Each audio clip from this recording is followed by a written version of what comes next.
রোজা রাখা অবস্থায় কি গুপ্তাঙ্গের লোম পরিষ্কার করা যাবে? জাকাতের টাকা কাউকে না বলে দেওয়া জায়েজ হবে কিনা এবং ভাই বোনকে জাকাত দেওয়া যাবে কিনা? তারাবির নামাজের মাঝে বা শেষে কি দোয়া করা যাবে? রমজান মাসে দৈনিক ওজিফা হিসেবে কোন কোন সূরাগুলো পড়বো? মসজিদে যদি তারাবির হক আদায় করা না হয় তাহলে কি একাই নামাজ পড়া যাবে? রোজা অবস্থা যদি হস্তমৈথুন করে তাহলে রোজা ভেঙে যাবে কিনা? ভেঙে গেলে যদি সাথে সাথে ফরজ গোসল করে পুনরায় রোজার নিয়ত করে তাহলে কি রোজা হবে না? রোজা অবস্থায় ঘুমের মধ্যে স্বপ্নে কিছু খেতে দেখলে কি রোজার কোনো সমস্যা হয় কিনা? জাকাতের টাকা খরচের খাতগুলো কি কি?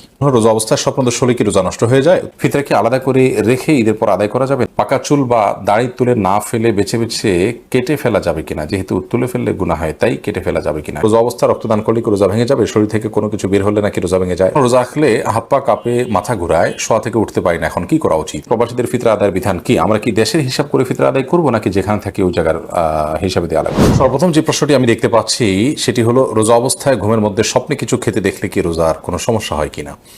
রোজা অবস্থায় স্বপ্নে যদি আমরা কোনো কিছু খেতে দেখি তাতে আমাদের রোজার কোনো ক্ষতি হবে না। স্বপ্নে শুধু খেতে দেখা নয়, অন্য যাই দেখি না কেন, স্বপ্নে দেখা বিষয়গুলো যেহেতু বান্দার এখতিয়ারাধীন নয়, ইচ্ছাকৃত মানুষ স্বপ্নে দেখে না সাধারণত, যার কারণে এটার কোনো দায় বান্দাকে বহন করতে হবে না। বিধায় রোজা অবস্থায় স্বপ্নে আমরা যাই দেখি না কেন তার জন্য আমার রোজা ভঙ্গ হবে না। রোজা অবস্থায় স্বপ্নদোষ হলে কি রোজা নষ্ট হয়ে যায়? উত্তর হলো না, রোজা অবস্থায় স্বপ্নদোষ হলে রোজা ভঙ্গ হয় না। একটু আগে আমরা বলেছি স্বপ্নে যাই কিছু দেখুক মানুষ, তার জন্য বান্দাকে কোনো দায়বর্তা বহন করতে হয় না। তবে স্বপ্নদোষের ফলে যদি বীর্যপাত হয়ে থাকে তার ফলে গোসল ফরজ ঠিকই হবে। এছাড়া স্বপ্নদোষের কারণে রোজা ভঙ্গ হবে না। ফিতরা কি আলাদা করে রেখে ঈদের পর আদায় করা যাবে? না, ঈদের পর আদায় করলে ফিতরা আদায় হবে না, বরং ফিতরা আদায় করতে হবে ঈদের সালাতের আগে। নবী করিম সাল্লাল্লাহু আলাইহি ওয়াসাল্লাম বলেছেন, মানাদ্দাহা ক্বাবলা সালাহ, যে ব্যক্তি ঈদের আগে ফিতরা আদায় করবে ফাহিয়া মাকবুলা, তাহলে সেটা ফিতরা হিসেবে কবুল হবে। ওমানাদ্দাহা বাদা সালাহ, যে ব্যক্তি ঈদের পরে আদায় করবে ফাহিয়া সাদাকাতুম মিনাস সাদাকাত, 10টা সাদাকার মধ্যে একটা সাধারণ দান হবে। এটা ঈদের যে আপনার কি বলে এটাকে, ফিতরার যে দায়িত্ব, সেই দায়িত্বের ফলে কিন্তু আদায় হবে না। এরপরে প্রশ্ন হলো রোজা অবস্থা যদি হস্তমৈথুন করে তাহলে রোজা ভেঙে যাবে কিনা? ভেঙে গেলে যদি সাথে সাথে ফরজ গোসল করে পুনরায় রোজার নিয়ত করে তাহলে কি রোজা হবে না? এর ফলে রোজা আর জোড়া লাগবে না। হস্তমৈথুন করে বীর্যপাত করে যদি কেউ করে তার ফলে রোজা ভেঙে যাবে। এই রোজা তাকে পরবর্তীতে রাখতে হবে, রেখে দিতে হবে, এবং এই রোজার ভাঙার ফলে তাকে কাফারাও আদায় করতে হবে। অর্থাৎ একটি রোজার কারণে তার একটা রোজা তো কাজা করতেই হবে, সাথে আরও 60টা রোজার টানা ধারাবাহিকভাবে বিরতিহীনভাবে রেখে দিতে হবে। এটি তার জন্য একরকম শাস্তি এবং এটি জঘন্য অপরাধ বটে, যার কারণে আল্লাহ মাফ করুক। এ ধরনের অপরাধ থেকে আল্লাহ তাআলা হেফাজত করুন এবং এই ধরনের অপরাধ থেকে আমাদেরকে বেঁচে থাকার মতো ইমানের শক্তি তাকওয়া আল্লাহ তাআলা আমাদেরকে দান করুন। এরপর প্রশ্ন, রোজা রাখলে হাত পা কাঁপে, মাথা ঘুরায়, শোয়া থেকে উঠতে পারি না, এখন কি করা উচিত? রোজা রেখে যদি কারোর এরকম পরিস্থিতি হয় এবং এটা যদি সহনীয় পর্যায়ে থাকে তাহলে তাকে সিয়াম রাখতে হবে, এই অজুহাতে সিয়াম ভাঙার সুযোগ নেই। আর যদি এটা চরম পর্যায়ে পৌঁছে যায় এবং কোনোভাবেই যদি এটা তারা করতে না পারেন, অর্থাৎ এই সিয়াম রাখতে গিয়ে তার মাথা ঘোরানো এবং হাত পা কাঁপা, এটা যদি চরম পর্যায়ে পৌঁছে, যেটা অসহনীয় পর্যায়ে এবং আশঙ্কা থাকে তার জীবনের উপরে, ডক্টর দেখানোর পর ডক্টরও যদি তাকে রেকমেন্ড করেন যিনি সিয়ামের গুরুত্ব বুঝেন, এরকম ডক্টর, অভিজ্ঞ ডক্টর, তিনি যদি বলেন যে সিয়াম ভেঙে ফেলতে হবে, তাহলে সেক্ষেত্রে রোজা না রাখার সুযোগ আছে। কিন্তু সামান্য একটু শরীর খারাপ লাগছে, তখন তিনি রেস্ট করবেন, শুয়ে থাকবেন, কিন্তু রোজা ভাঙতে যাবেন না ঠুনকো অজুহাতে। এরপরে প্রশ্ন হলো রোজা অবস্থা রক্তদান করলে কি রোজা ভেঙে যাবে? শরীর থেকে কোনো কিছু বের হলে নাকি রোজা ভেঙে যায়? রোজা অবস্থা রক্তদান করলে রোজা ভাঙবে না, আর শরীর থেকে কোনো কিছু বের হলেও রোজা ভাঙবে না। তবে রক্তদান করতে গিয়ে যেন এত বেশি রক্তদান করা না হয়, বা দুর্বল শরীরে যদি রক্তদান করা হয় যার ফলে তিনি অসুস্থ হয়ে পড়ে রোজা আর কন্টিনিউ করতে না পারেন, সেই পর্যায়ে যাওয়া উচিত নয়। বাকি এক ব্যাগ রক্ত দিলেন, তিনি নিজের প্রতি নিজের আস্থা আছে যে তার বড় কোনো ক্ষতি হবে না, তাহলে তিনি এটা করতে পারেন। অর্থাৎ এর ফলে তিনি রোজা ভেঙে ফেলতে হবে এরকম দুর্বল হবেন না, তিনি জানেন, তাহলে সেক্ষেত্রে রোজা দেওয়াটা এটা রোজা ভঙ্গের কোনো কারণ নয়। আর শরীর থেকে কিছু বের হলে রোজা ভঙ্গ হবে না। আমরা অনেকে মনে করি শরীর থেকে কিছু বের হলে রোজা ভঙ্গ হবে, কেউ একটু বমি করেছেন অল্প স্বল্প, তাদের রোজা ভঙ্গ হবে না, রক্ত দিয়েছেন এক ব্যাগ, তাদের রোজা ভঙ্গ হবে না। তবে ইচ্ছাকৃত বমি করলে সেটি রোজা ভঙ্গের কারণ হবে। মূলত শরীরে কোনো কিছু প্রবেশ করলে, শরীরেও না, পাকস্থলীতে, পেটে খাদ্যের কাজ দেয়, এরকম কোনো কিছু হলে সেটি রোজা ভঙ্গের কারণ হবে। এরপর প্রশ্ন হলো জাকাতের টাকা খরচের খাতগুলো কি কি? জাকাতের টাকার খরচের খাত সম্পর্কে আল্লাহ রাব্বুল আলামিন সূরা তাওবার 60 নম্বর আয়াতে 8টি খাতের কথা বলেছেন। তার প্রথমটি হলো ফকির, দ্বিতীয়টি হলো মিসকিন, অর্থাৎ যার অল্প আছে, যা দিয়ে তার দিন ভালো করে চলে না, একান্ত মৌলিক প্রয়োজনটা পূরণ করতে তার কষ্ট হয়, তিনি, অথবা যার কিছুই নেই, এই উভয় শ্রেণী মানুষ। আর তৃতীয়ত হলেন ওয়াল আমিলিনা আলাইহা, জাকাত কালেকশনে যারা নিয়োজিত থাকেন তাদেরকে ইসলামী রাষ্ট্র বেতন হিসাবে জাকাত থেকে দিতে পারবে, যারা জাকাত কালেকশনে থাকবে। আর 4 নম্বর হলো আল মুআলাফাত কুলুবুহুম, অমুসলিম যাদেরকে ইসলামের পথে আকৃষ্ট করা প্রয়োজন, তাদের মাধ্যমে মুসলিম মিল্লাহ উপকৃত হবে, তাদের কে ইসলামের জন্য তাদের সিম্পেথি প্রয়োজন, তাদেরকে জাকাত দেওয়া যেতে পারে। কিংবা যাদেরকে জাকাত দিলে, অমুসলিমদের মধ্যে থেকে যাদেরকে জাকাত দিলে তারা ইসলামের পথে আসবে বা ইসলামের সৌন্দর্য তারা দেখতে পারে, এরকম। 5 নম্বর হলো অফির রেকাব, কৃতদাস দাসী মুক্ত করার জন্য জাকাতের টাকা দেওয়া যাবে। আর 6 নম্বর হলো আল গারিমিন, যারা ঋণগ্রস্ত তাদের ঋণ পরিশোধের জন্য জাকাত দেওয়া যাবে। আর 7 নম্বর হলো ফি সাবিলিল্লাহ, আল্লাহর রাস্তায়। আল্লাহর রাস্তা বলতে অনেক উলামা ইকরামের মত হলো জিহাদে যারা লিপ্ত তাদেরকে জাকাত টাকা দেওয়া যাবে। আর 8 নম্বর হলো ইবনে সাবিল, মুসাফির বা পথিক, যার সাথে পর্যাপ্ত টাকা পয়সা নিয়ে খরচ করার মতো, হয়তো তার বাড়িতে ঠিকানা গন্তব্যে অনেক টাকা পয়সা আছে, তো এরকম পথিক মুসাফির তাদেরকেও জাকাত দেওয়া যাবে। এরা হলেন জাকাতের খাত।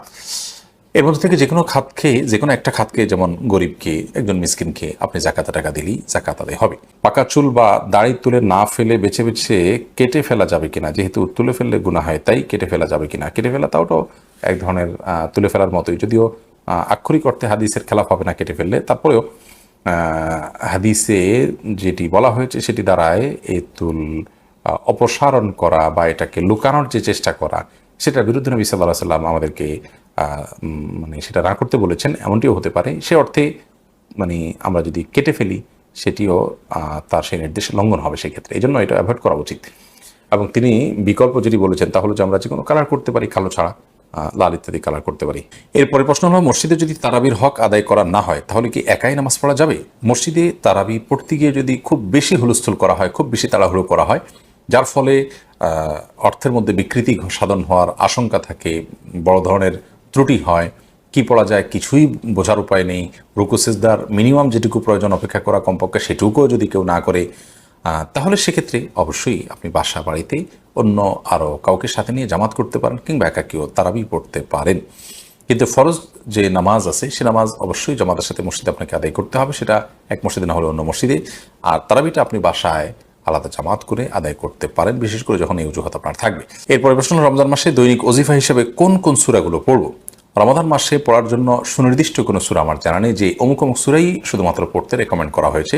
আল্লাহ তাআলা মাসে কোরআন নাজিল করেছেন বিধায় গোটা কোরআনই বেশি বেশি করে তেলাওয়াত করা উচিত, বুঝে পড়া উচিত, কোরআনের মর্মচর্চা করা উচিত, কোরআন শোনাশুনি করা উচিত। নিজে তেলাওয়াত করবেন, আরেকজনকে শোনালেন, আরেকজনকে তেলাওয়াত করলেন, নিজে শুনলেন, এরকমটি রমাদানে করা উচিত। বাট রমাদান মাসে কোরআন কারীমের তেলাওয়াতের জন্য সুনির্দিষ্ট কোনো অংশ ফিক্স নেই যে এটুকুই তেলাওয়াত করবেন বা এই সূরা বারবার পড়বেন, বরং গোটা কোরআনই আপনি তেলাওয়াত করার চেষ্টা করবেন।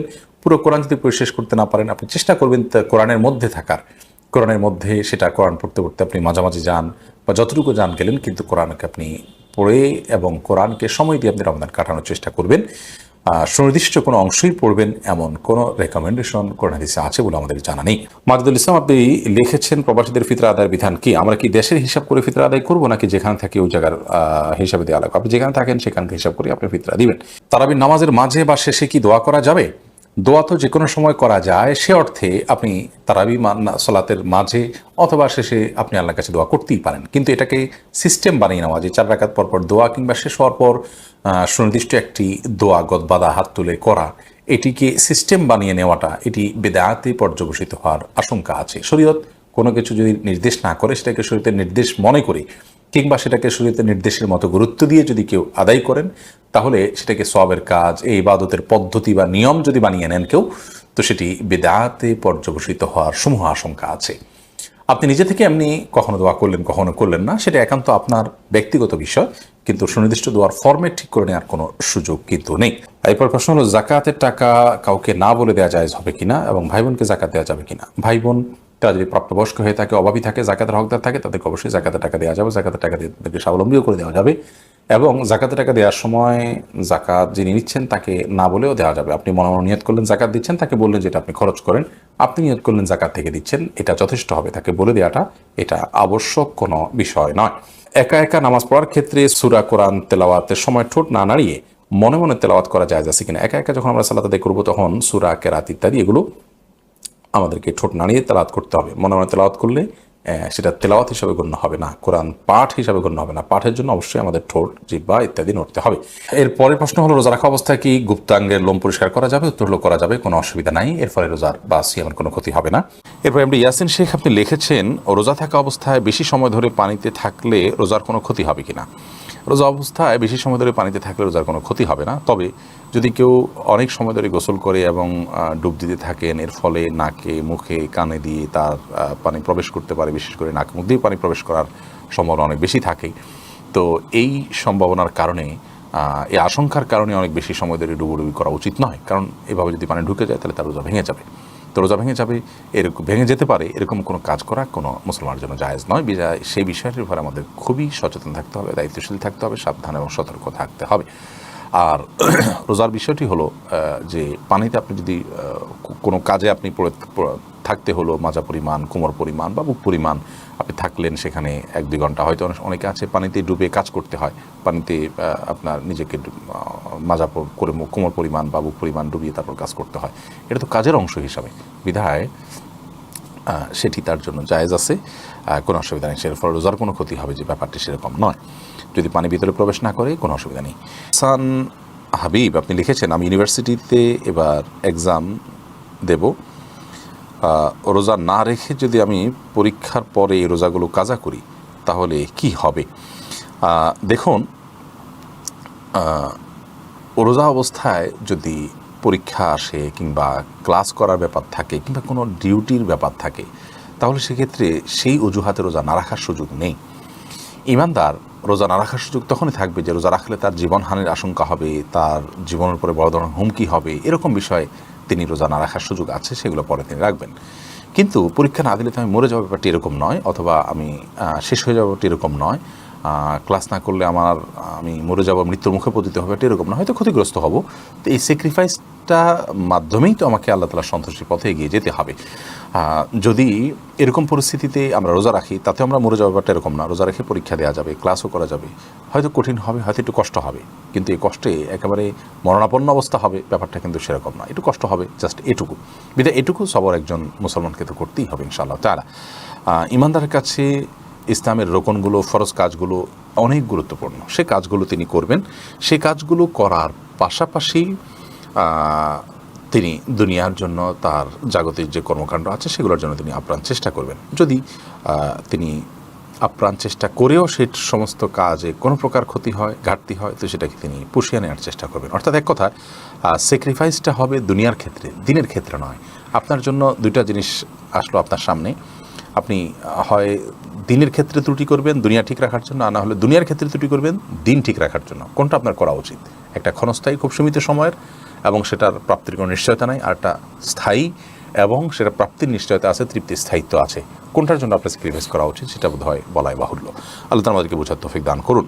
বশির আহমদ, আপনি লিখেছেন কাউকে ইফতার করানোর মতো সাধ্য আমার নেই, এক্ষেত্রে রোজাদারকে ইফতার করানোর সওয়াব আমি কীভাবে পেতে পারি?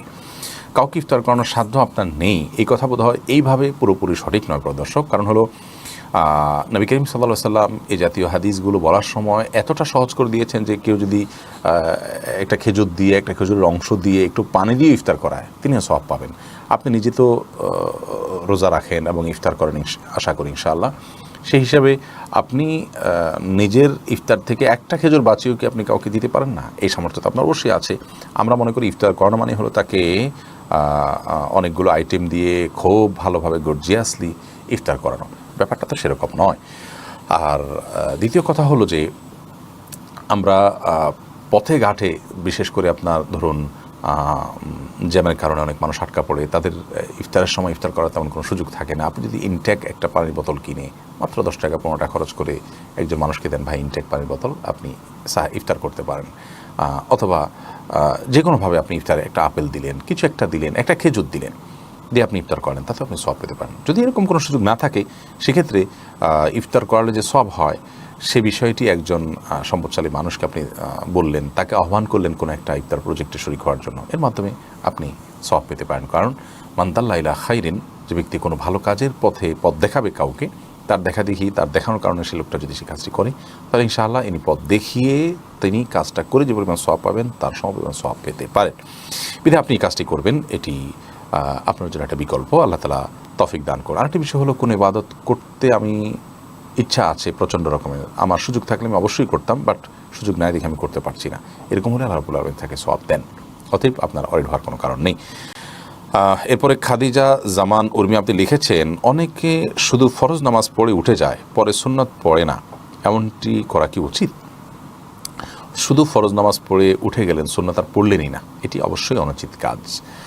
কালে ভদ্রে এরকম হতে পারে, কিন্তু নিয়মিত এমনটি করা উচিত নয়, এটা ভালো কোনো কাজ নয়। নবী করিম সাল্লাল্লাহু আলাইহি ওয়াসাল্লাম ৫ ওয়াক্ত সালাতের আগে পর যে সুন্নাত রাকাতগুলো, নামাজগুলো আছে, সেগুলোকে তিনি খুব গুরুত্বের সাথে করতেন এবং কোনো কারণে ছুটে গেলে সেগুলোকে পরে আদায় করার চেষ্টা করতেন। এর মানে হলো, একজন ইমানদার এই জাতীয় সালাতগুলোকে সর্বোচ্চ গুরুত্বের সাথে আদায় করবেন। সেখানে অবহেলার সাথে আদায় করা এবং প্রয়োজন হোক আর না হোক বা বাধ্য হোক আর না হোক তিনি জাস্ট অবহেলা করে চলে গেলেন, সুন্নতগুলো পড়লেন না, এমনটি করা জায়েজ নয়, সঠিক নয়। আমরা অনেকে আবার এই সুন্নতটাকে এতটা আবশ্যক বানিয়ে ফেলেছি যে সুন্নত না পড়ার সময় নেই, তাহলে নামাজই পড়লাম না। নামাজ পড়তে আমার হয়তো সুন্নত সহ 15 মিনিট সময় লাগবে, আমার হাতে আছে 5 মিনিট, তাহলে আমি নামাজই পড়বো না। তো এটা ভুল ধারণা, কারণ আমাকে ফরজটা পড়লে ওয়াক্তের যে দায়, সেটা থেকে আমি মুক্ত হয়ে যাব। সুন্নত না পড়লে আমার বড় কোনো গুনাহ বা কবিরা গুনাহ হবে না, কিন্তু নবী করিম সাল্লাল্লাহু আলাইহি ওয়াসাল্লামের জীবনে গুরুত্ব পাওয়া একটা সুন্নাহ ছুটে গেল, সে অর্থে ক্ষতি তো আমার হলোই।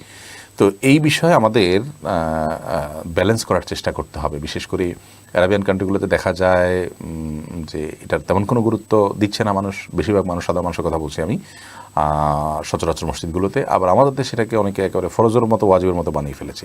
এই দুইটার মধ্যে সমন্বয় করতে হবে, সর্বোচ্চ সুন্নাত নামাজের মধ্যে সর্বোচ্চ গুরুত্ব দিয়ে এগুলোকে আদায় করতে হবে এবং নিয়মিত এটাকে ত্যাগ করা, এটা কখনোই উচিত হতে পারে না। এরপরে রাবিয়া বিনতে নজরুল আপনি লিখেছেন, রোজা থাকা অবস্থায় নামাজে কান্না চলে আসে, চোখের পানি যদি মুখে চলে যায় তাহলে কি রোজা হবে? রোজা অবস্থায় যদি আল্লাহ রাব্বুল আলামিনের ভয়ে বা যে কোনো কারণে চোখের পানি এলো, সেই চোখের পানি যদি গড়িয়ে আমাদের মুখে চলে আসে, সেটা আমরা থুতুর সাথে ফেলে দিতে হবে। যদি আমরা না ফেলি এবং সেটাকে আমরা থুতুর সাথে গিলে ফেলি, তাহলে সেক্ষেত্রে রোজা ভঙ্গ হয়ে যাবে। তো এক্ষেত্রে চোখের পানি মুখে আসলে সেটাকে যাতে আমরা না গিলে ফেলি, সে বিষয়ে আমাদের সতর্ক থাকতে হবে, ফেলে দিতে হবে সেটা। রফিক আহমদ আপনি লিখেছেন, তারাবির 4 রাকাত পরপর প্রচলিত যে দোয়াটি পড়া হয়, এ সম্পর্কে আপনি বলেছেন এটি হাদিসে নেই, অথচ একজন আলেম দাবি করেছেন এটি হাদিসে আছে, এ ব্যাপারে আপনি কি বলবেন? ভাই রফিক আহমদ, দুঃখজনক যে কথাগুলো ভালো করে অনেকে না শুনেই মন্তব্য করেন, আবার অনেকে শুনেও সেটাকে বিকৃত করেন। আমরা বলেছি তারাবির নামাজে 4 রাকাত পরপর যে দোয়া আমাদের দেশে পড়া হয়ে থাকে, সুবহানাজিল মুলক ওয়াল মালাকুতে শেষ পর্যন্ত, এই দোয়া 4 রাকাত পর, তারাবির পরে 4 রাকাত পরপর এই দোয়া পড়ার কথা হাদিসে নেই। আবারও বলছি, তারাবির 4 রাকাত পরপর এই দোয়া পড়ার কথা কোনো হাদিসে নেই, কোনো জাল হাদিসেও নেই। আবারও বলছি, তারাবির নামাজের 4 রাকাত পরপর এই দোয়া পড়ার কথা কোনো হাদিসে নেই।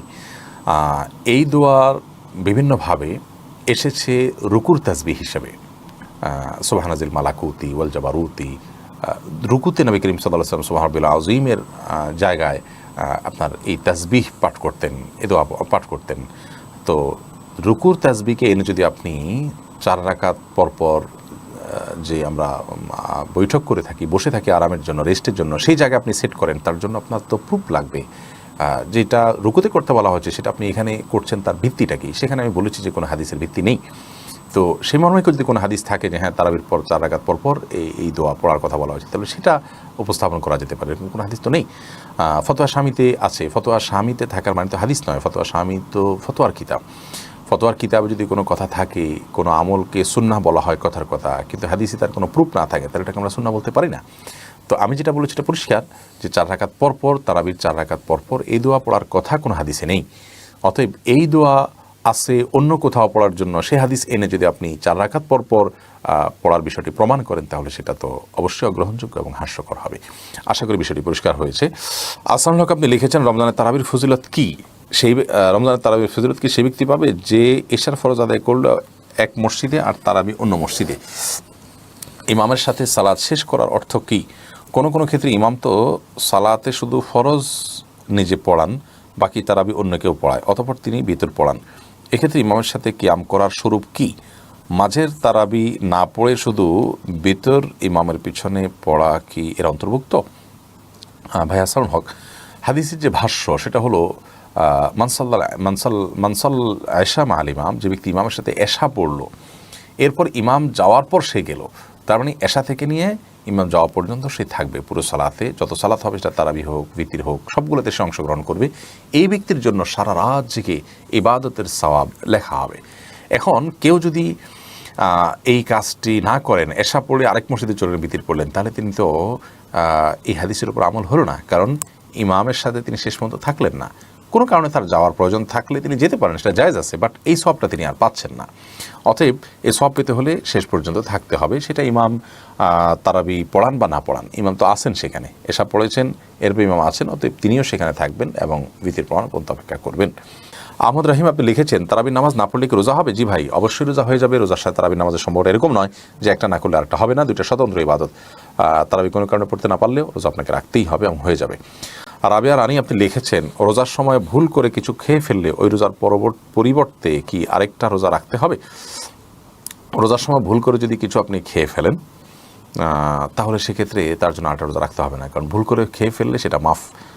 এবং এক্ষেত্রে আপনার বিভিন্ন হাদিসের সুস্পষ্ট বক্তব্য রয়েছে, যার কারণে রোজা রেখে রোজার কথা আপনার মনে নেই, আপনি খাচ্ছেন, হঠাৎ মনে হলো, তারপর আর খাওয়া ছেড়ে দিয়েছেন, মনে হওয়ার পর আর আপনি গিলেন নেই, তাহলে সেক্ষেত্রে আপনার এই রোজা ভঙ্গ হবে না এবং এর কারণে আরেকটা রোজা রাখতে হবে না। এমডি আরমান আপনি লিখেছেন, আমি আপনার সব ভিডিও দেখি, আপনার কথাগুলো খুব ভালো লাগে। আমি ছোটোবেলা থেকেই রোজা রাখি, পিরিয়ড হলে রোজা হয় না জানা সত্ত্বেও পিরিয়ড হলে আমি সবার সাথে সাহারি খাই। রমজান মাস তাই দিনের বেলা কিছু খেতে ইচ্ছা করে না, এদিকে আমার গুনাহ হবে? এটা কি আল্লাহর আদেশ অমান্য করার পর্যায়ে পড়বে? আমি ভাবি যে পিরিয়ড হলেও রমজান মাসে না খেয়ে সংযম করলে আল্লাহ খুশি হবেন। আমার ধারণা কি সঠিক না ভুল?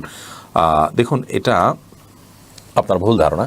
রমজান মাসে আপনি যদি এরকম ধারণা করেন যে আমি না খেয়ে থাকলে আমার সওয়াব হবে না, এটা ভুল ধারণা। আপনি বরং খাবেন। হ্যাঁ, একটা কাজ আপনি করতে পারেন যে পরিবারের অন্য সদস্যরা আছে, আপনার পিরিয়ড হয়েছে, এটা তারা জেনে যাবে, জিনিসটা অড, সেজন্য আপনি তাদের সাথে সাহারি খেলেন এবং দিনের বেলা আপনি তাদের সামনে খেলেন না, সেটা ভিন্ন বিষয়। বাট আপনি না খেয়ে কষ্ট করে থাকলেন সওয়াবের আশায়, এটা আপনার জন্য জায়েজ হবে না। এমনিতে আপনার খেতে ইচ্ছা করেন, আপনি খেলেন না, সেটা ভিন্ন বিষয়। আয়েশা সিদ্দিকা, ছোটো বাচ্চা থাকায় 20 রাকাত তারাবি নামাজ পড়তে পারে, কষ্ট হয়, সেক্ষেত্রে নামাজ কমিয়ে পড়া যাবে কিনা? কখন আপনি অসুবিধা হলো কম পড়লেন, কোনো অসুবিধা নেই। নফল যেহেতু এটা আপনার অসুবিধার কারণে আপনি একটু কম পড়লেন বা ভেঙে ভেঙে পড়লেন, এই সুযোগগুলো কিন্তু আছে। তাহিয়া আপনি লিখেছেন, সাহরির সময় শেষ সময় ঘোষণা করা হলেও যদি পানি খেলে বা অল্প কিছু খেলে রোজা ভেঙে যাবে কি? সাহরির সময় শেষ, এটা যদি আপনি নিশ্চিত হন টাইম শেষ হয়ে গেছে, তারপরে যদি আপনি পানি অথবা মেডিসিন বা যাই খান, অল্প যদি খান, তাতে রোজা ভাঙা হবে এবং এই রোজাটা আপনাকে পরবর্তীতে রেখে দিতে হবে।